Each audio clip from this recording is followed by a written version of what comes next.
മത്തി കപ്പ ബിരിയാണി ഉണ്ടാക്കാനാണ്. ഇതെല്ലാം ഇട്ടുപോയി ഞാൻ വന്നപ്പോൾ.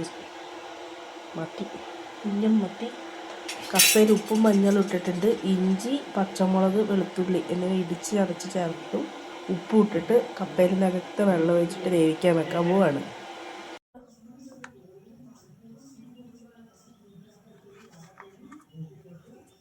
വെള്ളത്തിൽ നമുക്ക് മാറ്റി വെക്കാം.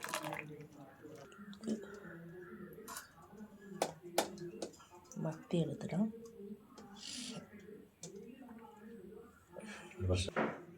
ഇതിലേക്ക് വാളംപുളി ഒരു നെല്ലിക്ക വലിപ്പത്തിലെടുത്ത് പിഴിഞ്ഞ് വെച്ചേക്കുന്നതാണ്.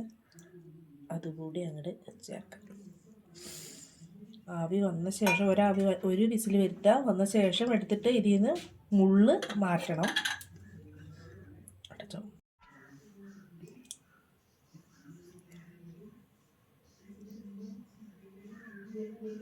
ഒരു വിസിലടിച്ചതിൽ നിന്ന് എടുത്തിട്ട് ഇങ്ങനെ പൊളിച്ചെടുക്കാം.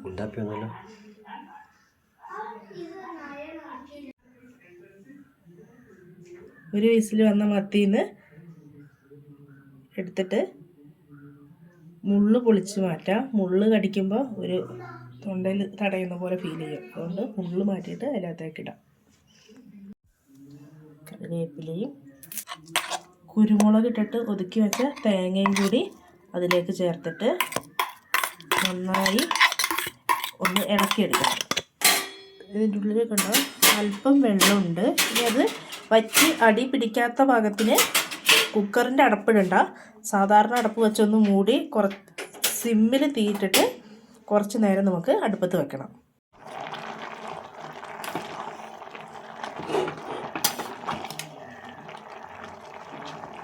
മീനും കപ്പയും തമ്മിൽ ചേരുന്നതിന് വേണ്ടിയിട്ട് നന്നായി മിക്സ് ചെയ്ത് ഇളക്കി കൊടുക്കാം.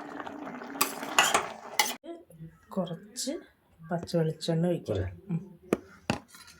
നന്നായി ഇളക്കി യോജിപ്പിച്ച് കഴിഞ്ഞാൽ സംഭവം റെഡി.